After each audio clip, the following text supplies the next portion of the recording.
কি ব্যাপার ভাই, রিক্সা পানেন নাকি হাইটে যাচ্ছেন? আসেন, উঠে আসেন। ভাই আমি আপনার সঙ্গে যাবো না, কি দেখতেছেন, মিলে গেছে?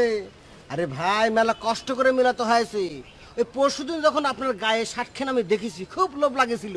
অফিস শেষ করে 3.5 ঘন্টা খরচ করে শার্ট আমি কিনেছি। কি মিলিছে তো না? হ্যাঁ মিলছে মিলছে, চিমটি চিমটি। দুনিয়াতে আর কোনো স্বাদ দেখেন না আপনি, এইটাই কিন্তু হইলো। কে ভাই, আপনি এ কথা করছেন কে? আপনিও টাকা দিয়ে শার্ট কিনেছেন, আমিও টাকা দিয়ে শার্ট কিনেছি, সমস্যা কি? ওঠেন, রিক্সা ওঠেন। এখন যদি আমি আপনার সঙ্গে এই রিক্সায় উঠি, মানুষের দেখে কবে দুইটা জোকার যাইতেছে, জোকার। ভাই, আপনি ব্যাপারটা এভাবে নিচ্ছেন কিসের জন্য? এমনও তো হতে পারে আমাকে দুজনেকে একসাথে দেখে পাবলিক ভাববে এরা আপন মায়ের পেটের যমজ ভাই, একই রঙের শার্ট পরে ঘুরে বেড়াচ্ছে, এদের মনের মধ্যে অনেক মিল। শার্ট কিনছেন কোন জায়গা থেকে? ওই রাজলক্ষ্মী থেকে কিনেছি। ওঠেন তো ভাইয়া, ওঠেন, আপনি উঠে আসেন।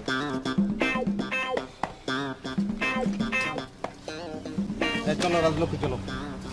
কে ভাই, রাজলক্ষ্মী কিসের জন্য? ও, বুঝতে পারছি ভাই, এই পরা শার্ট তো ওরা আর ফেরত নেবে না নে। ফেরত দেওয়ানোর লেগে যাবো না, সেম শার্ট আর একটা কিনবো এই রিক্সাওয়ালার লেগে। এক মার পেটের 3 জমজ ভাই। ভাই, আপনি তো দেখতেছি খুব রসিক মানুষ।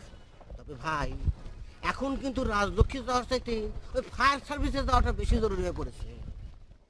কেন? হাবির তো মাথা গরম, চান্দি দিয়ে আগুন জ্বলতেছে। ফায়ার সার্ভিস থেকে একটা গাড়ি এনে হোস পাইপ দিয়ে মাথায় পানি ডাললি আগুনটা নিভে যাবে নি। ভাই, সত্যি করে একটা কথা বলেন তো, ভবিষ্যতে আবার আপনার কিনে লাগেছে?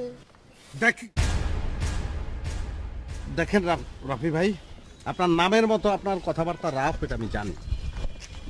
কিন্তু ভাই, আমার স্ত্রী, আমার সংসার, এটা আমার একান্ত ব্যক্তিগত বিষয়। আপনার আমি রিকোয়েস্ট করতেছি যে আপনি এই বিষয়ে কোনোদিন কোনো কথাবার্তা বলবেন না। আপনি কলিগ আছেন, আপনি কলিগের মতোই থাকেন। না, ঠিক আছে, আপনার কথা ঠিক আছে। তবে ভাই, ব্যাপারটা যদি আমি একেবারে না জানতাম তাহলে কিন্তু এ নিয়ে কথা উঠতো না। যেহেতু আমি অর্ধেক জানতে পারিছি যে মাথায় আগুন জ্বলতেছে, এখন কি নিয়ে আগুন জ্বলতেছে এটুকু না জানতে পারলে তো ভিতরে খসখস করতেছে। এই জন্য আপনার কাছ থেকে পুরোটাই জানতে চাচ্ছি। পুরা বউটা আপনারা এনে দেই, আপনি পুরাটা ভালো করে জানেন, সারা জীবন ধরে জানেন, বুঝবেন তখন। সি সি ভাই, আপনি কি করছেন? ভাবি আপনার কত ভালোবাসে। বাসে পিঁপড়ার মতন বাসে।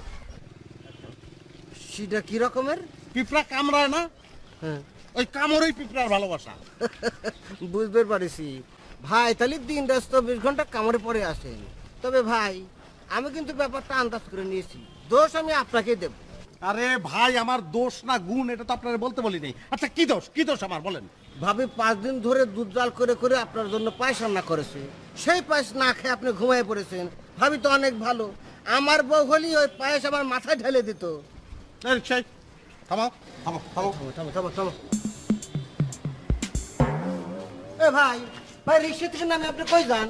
পায়েস খাইতে যাই, পায়েস। আগে পায়েস খাবো, তারপর অফিসে যাবো।